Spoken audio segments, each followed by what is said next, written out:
ሰላም ተማሪዎች እንደምን ቆያችሁ? ዛሬ ደግሞ የምንመለከተው ግሬድ 10 ሂስትሪ ቻፕተር 2 ወይም ዩኒት 2 ከሚካተቱ ቶፒኮች መካከል ለዛሬ 2.1 ጀነራል ባክግራውንድ ኦፍ ኮሎኒያሊዝም የሚለውን የመጀመሪያውን የዩኒት 2 ቶፒክ የምንመለከት ይሆናል ማለት ነው። በዛሬው ቶፒካችን ኮሎኒያሊዝም ምንድነው? ኢምፔሪያሊዝም ምንድነው? አጠቃላይ ኮሎኒያሊዝም ወይም ቀኝ ግዛት የሚባለው ሐሳብ መቼ ተጀመረ፣ ምን አይነት ባክግራውንድ አለው የሚለውን ነገር እጅግ በጣም ባጠረና ግልጽ በሆነ መንገድ ለመመልከት እንሞክራለን ማለት ነው።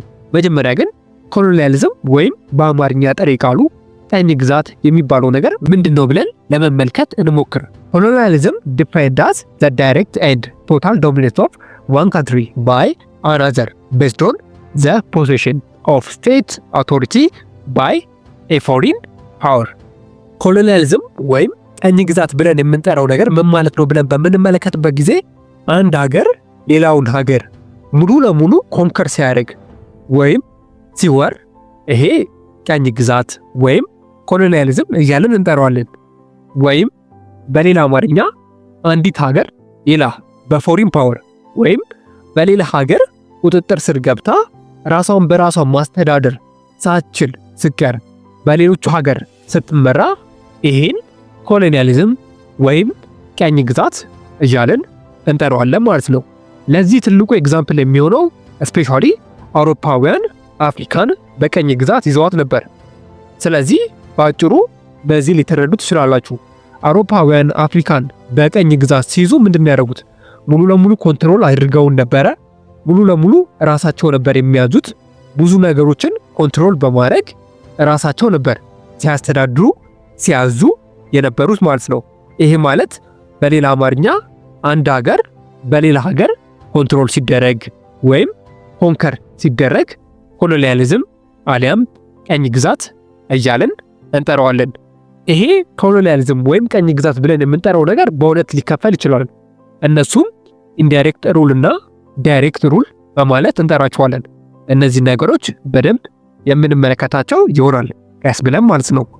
ኮሎኒያሊዝም ይሄ ነው ካልን ሌላኛው ደግሞ ኢምፔሪያሊዝም የሚባል ነገር አለ። ኢምፔሪያሊዝም ማለት ፖሊሲ ቢሊፍ ኦፍ ዩዚንግ ፓወር ኤንድ ኢንፍሉዌንስ ቱ ሩል አናዘር ኔሽን ኦር ፒፕል። በሌላ በኩል ደግሞ ኢምፔሪያሊዝም የሚባል ነገር አለ። ኢምፔሪያሊዝም ማለት እንደ ኮሎኒያሊዝም ተመሳሳይ የሆነ ነገር ነው። ተመሳሳይ የሆነ ፍቺ ወይም ተመሳሳይ የሆነ ዲፊኒሽን አላቸው። ነገር ግን ኢምፔሪያሊዝም የምንለው ነገር ያለንን ተጽዕኖ፣ ያለንን ተሰሚነት፣ ያለንን ስልጣንና ኃይል በመጠቀም የሆነ ሀገርን ወይም የሆኑ ህዝቦችን ለመውረር የምንጠቀምበት ፖሊሲ ወይም ስትራቴጂ ሊሆን ይችላል። ኢምፔሪያሊዝም ይባላል። እዚህ ጋር በሁለት አይነት መንገድ አንድን ሀገር ኮንትሮል ልናደርግ እንችላለን ወይም ኮንከር ልናደርግ እንችላለን። የመጀመሪያው ዳይሬክት ሩል ሲባል፣ ሁለተኛው ደግሞ ኢንዳይሬክት ሩል በመባል ይታወቃል። ዳይሬክት ሩል የሚባለው ነገር ስፔሻሊ ራሳችን እዛ ሀገር በመሄድ የሃን ሀገር ኮንትሮል በማድረግ ወይም የሃን ሀገር ኮንከር በማድረግ የሌላ ሰው ዜጋ አምጥተን የሃን ሀገር እንዲመራ የምናደርግ ከሆነ እሱ ዳይሬክት ሩል በመባል ይታወቃል። ስፔሻሊ ይህን ቴክኒክ ፈረንሳውያን በደንብ አድርገው ይጠቀሙበት ነበር። በሌላ በኩል ደግሞ ኢንዳይሬክት ሩል የሚባል ፖሊሲ አለ። ይሄ ኢንዳይሬክት ሩል የሚባለው ፖሊሲ እዛ ሀገር ሄደን ሙሉ ለሙሉ ኮንትሮል ማድረግ አይጠበቅብንም ወይም ያችን ሀገር ሙሉ ለሙሉ ኮንከር ወይም ልንወር ላይጠበቅብን ይችላል። ነገር ግን በኢንዳይሬክት መልኩ ያችን ሀገር ልንገዛት እንችላለን። ይሄ በተለምዶ ፑፔት ገቨርንመንት ወይም ፑፔት ኪንግ በመባል ይታወቃል። በአጭሩ ለምሳሌ እናንተ ሀገር የሆነ ሰው መጥቶ ሌላ ወይም የሌላ ሀገር ዜጋ መጥቶ ላይመራችሁ ይችላል። የራሳችሁ ዜጋ እየመራችሁ፣ ነገር ግን ያ የራሳችሁ ዜጋ ተጠሪነቱ ለሌላ ሰው ወይም ለሌላ ሀገር ሊሆን ይችላል። ያ ሀገር ነው ይሄን አድርግ ይሄን አታድርግ እያለ የሚያዘው ማለት ነው። ይህን አይነት ቴክኒክ ወይም ይህን አይነት መንገድ ኢንዳይሬክት ሩል በመባል ይታወቃል። ስፔሻሊ ብሪቲሽ በዚህ አይነት መንገድ ነበር ብዙ ሀገራትን ትመራ ወይም ኮንትሮል በማድረግ ታስተዳድር የነበረው ማለት ነው። ስለዚህ ዳይሬክት እና ኢንዳይሬክት ሩል ልዩነቱ በዚህ አጋጣሚ ይሄ ነው። ኮሎኒያሊዝም ሃዝ ቢን ፕራክቲስ ሲንስ አንሸንት ታይም። ስፔሻሊ ቀኝ ግዛት ወይም ኮሎኒያሊዝም ብለን የምንጠራው ነገር አሁን በቅርብ የተጀመረ ወይም በቅርብ ጊዜ ስፔሻሊ በ18ኛው ክፍለ ዘመን ኦር በ16 አሊያም በ17ኛው ክፍለ ዘመን ጀምሮ የመጣ ሐሳብ ሊመስለን ይችላል። ነገር ግን ይሄ ኮሎኒያሊዝም የሚባለው ሀሳብ እጅግ በጣም ከጥንት ጀምሮ የነበረ ነገር ነው። ለምሳሌ በምንመለከትበት ጊዜ the ancient Greek, Roman, Ottoman and other established the colonies of overseas especially በአንደኛው ክፍለ ዘመን በሁለተኛው ክፍለ ዘመን በዛ ጊዜ ኮሎኒያሊዝም ተብሎ አይጠራጂ ወይም በዛ ጊዜ ቀኝ ግዛት ተብሎ አይጠራጂ ሮማን ኢምፓየር የግሪክ ኢምፓየሮች እስፔሻሊ ደግሞ እነ ኦቶማን ቱርኮች የተለያዩ ሀገሮችን ወይም የተለያዩ ግዛቶችን ኮንትሮል አድርገው ነበር። እዚህ የሚላችሁ ከሆነ የሮማን ኢምፓየር እቺ ዓለም የሱ ብቻ ትመስል እስፔሻሊ ከአፍሪካ እስከ አውሮፓ ከአውሮፓ እስከ ኤዥያ እስፔሻሊ እስከ ሜዲተራኒያን ሲ ድረስ የተለያዩ እጅግ በጣም ብዙ የሆኑ ግዛቶችን ኮንትሮል አድርጎ ገዝቶ ነበር፣ አስተዳድሮ ነበር። የግሪክ ስልጣኔን በምንመለከትበት ጊዜ እንደዛው። የቅርባችን ደግሞ በተለይም በ13ኛው ክፍለ ዘመን በ14ኛው ክፍለ ዘመን የኦቶማን ኢምፓየር እጅግ በጣም ብዙ የሆኑ ግዛቶችን ገዝቶ ነበር። እንደ ሮማን ኢምፓየር ሁሉ ከአፍሪካ እስከ አውሮፓ እስከ ኤዥያ ድረስ እጅግ በጣም ሰፋፊ የሆኑ ግዛቶች ነበሩ። እስከ ኤዥያ ድረስ አይደለም እስከ አውሮፓ ድረስ ራሱ የኦቶማን ኢምፓየር እጅግ በጣም ብዙ የሆኑ ግዛቶች ነበሩ። የመጀመሪያው የዓለም ጦርነት እስከሚጀመርበት ድረስ እስፔሻሊ የባልካን ካንትሪዎችን ወይም የባልካን ሀገራቶችን የኦቶማን ቱርክ ኢምፓየር ሙሉ ለሙሉ ኮንትሮል አድርገው ይዞ ነበር። ይሄ በዛ ጊዜ ኮሎኒያሊዝም ወይም ቀኝ ግዛት አይባል እንጂ ተመሳሳይ የሆነ ኮሎኒያሊዝም ነበር ወይም ተመሳሳይ የሆነ ነገር ነበር። በዛ ጊዜ ኮሎኒያሊዝም አይባልም፣ ነገር ግን ይሄ ነገር ኮሎኒያሊዝም ነበር። ለዚህ ነው ኮሎኒያሊዝም የሚባለው ነገር ወይም ቀኝ ግዛት የሚባለው ነገር ከአንዲሻት ወይም ከጥንት ጀምሮ የነበረ ነገር ነው ተብሎ የሚነገረው ማለት ነው። ነገር ግን ኮሎኒያሊዝም grew in scope since the 16th century after the age of discovery። በተለይም ኮሎኒያሊዝም የሚባለው ሀሳብ በጣም እያደገ ኤክስፓንድ እያደረገ እየተስፋፋ የመጣው ከ16ኛው ክፍለ ዘመን ጀምሮ ነበር። በተለይም the exploration ወይም the age of discovery በሚባልበት ጊዜ ይሄ ኮሎኒያሊዝም የሚባለው ሀሳብ እያደገና በተለያዩ ሀገራት እየተስፋፋ የመጣ ጊዜ ነበር። እንደምታስታውሱት እንደሆነ በ9ኛ ክፍል ትምህርታችሁ ላይ ስለ ኤክስፕሎሬሽን ወይም ስለ ዲስከቨሪ ተምራችሁ ነበር። የተለያዩ ሀገራት በተለይም የአውሮፓ ሀገራት የተለያዩ ቦታዎችን ማሰስ የጀመሩበት የተለያዩ ሀገራትን ማግኘት የጀመሩበት ጊዜ ነበር። በዚህ ጊዜ ነበር እነ አሜሪካ፣ እነ ብራዚል፣ እነ ኢንዲያ ኦሽን የተገኙት ማለት ነው።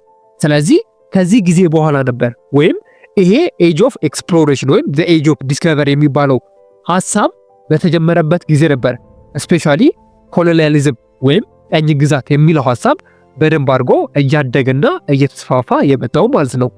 ፎሎዊንግ ዘ ኢንድ ኦፍ ዘ አትላንቲክ ስሌቭ ትሬድ ኢሮፒያን ቢገን ትሬዲንግ ኢን አፍሪካ ዋት ቢካም ኖው አዝ ዘ ሌጂቲሜት ትሬድ። በተለይም አትላንቲክ ስሌቭ ትሬድ የሚባለው ነገር ካበቃ በኋላ ወይም የባሪያ ንግድ ካበቃ በኋላ አውሮፓውያን ከአፍሪካውያን ጋር ሌጂቲሜት የሆነ ትሬድ ጀምረው ነበር። ሌጂቲሜት ትሬድ ማለት ከስሙ እንደምትረዱት ህጋዊ ንግድ እንደማለት ነው። በዚህ የንግድ ስርዓት ላይ ስሌቭ የሚባሉት ነገሮች መሸጥ አቁመው ወይም ባሪያዎች መሸጥ አቁመው የተለያዩ የአፍሪካ ነጋዴዎች ከአውሮፓ ነጋዴዎች ጋር የተለያዩ የሆኑ ቁሳቁሶችን ይገበያዩ ነበር።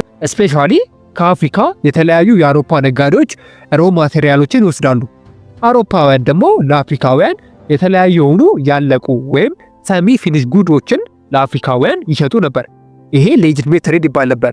በተለይም ከጊዜ በኋላ ዘ ኮምፒቲቲቭነስ ሪዛልቲንግ ኢን ሬስ ኦፍ አፍሪካ ቢትዊን ዘ ፋይናል ኳርተር ኦፍ ዘ 18th century and the 1817 a large number of European exploration traveled out into the heart of Africa conduct of a exploration especially ከጊዜ በኋላ በአውሮፓውያን መካከል ፉክክር መታየት ጀመረ። ለምንድን ነው ብለን በምናይበት ጊዜ አፍሪካውያን ለአውሮፓ ሮ ማቴሪያል ይልካሉ ወይም የተለያዩ የሆኑ ጥሬ ዕቃዎችን ይልካሉ ብለን ነበር። አውሮፓውያን ደግሞ ያለቀላቸው የሆኑ ውዶችን ለአፍሪካ ይልኩ ነበር። በዚህ ጊዜ ኮምፒቲቲቭ ወይም ፉክክር ተነሳ። በዛ ጊዜ እጅግ በጣም ጠንካራ የነበሩት ለምሳሌ እነ ብሪቴን፣ እነ ፍራንስ፣ እነ ስፔን፣ እነ ፖርቱጋል፣ እነ ደች የመሳሰሉ ሀገራት በእነሱ መካከል የተለያዩ ፉክክሮች ተነሱ። ለምንድነው ፉክክሮች የተነሱት ብለን በምናይበት ጊዜ ሮ ማቴሪያል ከተለያዩ የአፍሪካ ሀገራት ይፈልጉ ነበር። በዚህ ጊዜ የተለያዩ ሮ ማቴሪያሎችን ለማግኘት ሲሉ እርስ በርስ ፉክክር ውስጥ ወይም ኮምፒቲሽን ውስጥ ገቡ ማለት ነው። ለምን ፉክክር ውስጥ እንዲገቡ ያደረጋቸው ነገር እዚህ የሚላችሁ ከሆነ በ17ኛው ክፍለ ዘመን ኢንዱስትሪያላይዜሽን ወይም የኢንዱስትሪ አብዮት ተነስቶ ነበር። ለምሳሌ እናንተ ኢንዱስትሪ ቢኖራችሁ ያን ኢንዱስትሪ ራን ለማድረግ የሚያስፈልጋችሁ ነገሮች ምንድናቸው? ለምሳሌ የሰው ኃይል ልትሉ ትችላላችሁ። የተለያዩ ያን ኢንዱስትሪ ራን ሊያደርጉ የሚችሉ ኢነርጂ ሶርሶች ልትሉ ትችላላችሁ። ከምንም በላይ ግን ሮ ማቴሪያል ወይም ጥሬ ዕቃ ያስፈልጋቸዋል። ለምሳሌ እናንተ የስኳር ማምረቻ ፋብሪካ አላችሁ። እዛ የስኳር ፋብሪካ ማምረቻ ውስጥ ስኳር ማምረት ፈለጋችሁ። ስኳር ለማምረት ምን ያስፈልጋችኋል? ፈለጋችሁም አልፈለጋችሁም ሮ ማቴሪያል ወይም ጥሬ ዕቃ ያስፈልጋችኋል። ያን ደግሞ ጥሬ ዕቃ ልታገኙ የምትችሉት ከአፍሪካ ነው በል። ስለዚህ ሌሎች ሀገራትም እናንተ የሚፈልጉትን ነገር ይፈልጋሉ። በዚህ ሰዓት እናንተ ምን ውስጥ ትገባላችሁ? ፉክክር ውስጥ ወይም ኮምፒቲሽን ውስጥ ትገባላችሁ ማለት ነው። በዚህ የተነሳ ነበረ ስፔሻሊ የአውሮፓ ሀገራት ኮምፒቲሽን ውስጥ ወይም ፉክክር ውስጥ የገቡት ማለት ነው። ከ1870 በኋላ ደግሞ የተለያዩ የሆኑ የአውሮፓ ሀገራት የተለያዩ የሆኑ ሚሽነሪዎችን ወይም አሳሾችን ወደ አፍሪካ መላክ የጀመሩበት ጊዜ ነበር። Based on the timing and purpose, European explorer mainly loosely divided into two groups. በተለይም የተለያዩ የአውሮፓ ሀገራት ወደ አፍሪካ የሚልኳቸው ኤክስፕሎሬሽኖች ወይም አሳሾች ወይም ሚሽነሪዎች እየተባሉ የሚጠሩ ሰዎች በሁለት ግሩፖች የተከፈሉ ነበሩ። የመጀመሪያው ግሩፖች European explorer who arrived before 1815 and believed have been inspired spirit of pure and objective scientific inquiry. የመጀመሪያዎቹ ግሩፖች ተብለው የሚታወቁት ከ1850ዎቹ በፊት የነበሩ ኤክስፕሎሬሽኖች ወይም አሳሾች ነበሩ። እነዚህ አሳሾች ፒውርሊ ነበሩ ወይም በሌላ አማርኛ እጅግ በጣም ሀምብል የነበሩ ሰዎች ናቸው ወይም ንጹህ ልብ የነበራቸው ሰዎች ናቸው። እነዚህ ሰዎች ወደ አፍሪካ ሊያስሱ የሚመጡት ኦኬ ከአውሮፓ ውጪ ምን አይነት ሀገር አለ፣ እዚህ ሀገር ውስጥ ምን አይነት ሰዎች ይኖራሉ፣ ምን አይነት ካልቸር ነው ያላቸው፣ ምን አይነት ባህል ነው ያላቸው፣ ምን አይነት ኢኮኖሚ ነው ያላቸው፣ ምን አይነት ሃይማኖት ነው ያላቸው፣ እንዴት ነው የሚኖሩት ብለው ለማጥናት የሚሞክሩ የተለያዩ የሆኑ ሳይንሳዊ መንገዶችን በመጠቀም የተለያዩ የሆኑ ሳይንሳዊ ግኝቶችን ፕሩቭ ለማድረግ የሚሞክሩ እጅግ በጣም ንጹህ የነበሩ ለራሳቸው የታመኑ ግሩፖች ነበሩ። የመጀመሪያዎቹ ግሩፖች ማለት ነው። ሁለተኛዎቹ ግሩፖች ደግሞ የሚባሉት ኤክስፕሎረር who arrived after 1850s where European government co-agent። ሁለተኛዎቹ ግሩፖች ደግሞ ከ1850 በኋላ የመጡ ግሩፖች ናቸው። እነዚህ ግሩፖች ወይም እነዚህ አሳሾች ወደ አፍሪካ የሚመጡት ስፔሻሊ የተለያዩ ሀገራት ገቨርንመንት ሰፖርት በማድረግ ወይም እነሱን በመርዳት የተለያዩ ማቴሪያሎችን የተለያዩ ነገሮችን ለነዚህ አሳሾች በመስጠት እነዚህ ደግሞ አሳሾች ምንድነው ተልዕኳቸው? አፍሪካ ውስጥ ያለውን ነገር እየሰለሉ ለነዛ ለተላኩበት የአውሮፓ ገቨርንመንት ወይም የተለያዩ ለአውሮፓ ሀገራት የተለያዩ የሆኑ መረጃዎችን መስጠት ነው። ስለዚህ እነዚህ ኤክስፕሎሬሽኖች ወይም እነዚህ አሳሾች በሌላ በኩል ሰላዮች ነበሩ ማለት ነው። ምክንያቱም ተጠሪነታቸው ለአውሮፓ ወይም ለላካቸው መንግስት ነው። የተለያዩ የሆኑ መረጃዎችን ከአፍሪካ እያዩ ኤክስፕሎር እያደረጉ ዲስከቨር እያደረጉ ለመንግስታቸው መረጃ ይሰጡ ነበር። የመጀመሪያዎቹን ግን በምንመለከትበት ጊዜ ለስራቸው ብለው የሚሄዱ የተለያዩ የሆኑ ነገሮችን ለማጥናት ብለው የሚሄዱ ነበሩ። እነዚህ ግሩፖች ከ1850 በፊት የነበሩ ሲሆኑ ስፔሻሊ ደግሞ የአውሮፓ ኤጀንቶች ወይም የአውሮፓ ቅጥረኞች ናቸው ተብሎ የሚጠሩት ኤክስፕሎሬሽኖች ደግሞ ከ1850ዎቹ በኋላ የመጡ ነበሩ ማለት ነው። ስፔሻሊ እነዚህ አሳሾች ወደ አፍሪካ ሲመጡ አፍሪካ ልንሰልላችሁ ነው፣ መረጃችሁን ለተለያዩ ለአውሮፓ ሀገራት ልንሰጥ ነው ብለው አይደለም የሚመጡት። ልክ ወደ አፍሪካ በሚመጡበት ጊዜ ክርስትናን ልናስፋፋላችሁ ነው ወይም ከሃይማኖት ጋር ልናስተዋወቃችሁ ነው፣ ከጨለማ ወደ ብርሃን ልናወጣችሁ ነው፣ ንግድን ልናስተምራችሁ ነው፣ ሲቪላይዜሽን ወይም ስልጣኔን በእናንተ አህጉር ወይም በእናንተ ሀገር እንዲስፋፋ ወይም ለማስፋፋት ነው የመጣ ነው ብለው ነበር ወደ አፍሪካ ሀገራት ይመጡ የነበሩት ማለት ነው።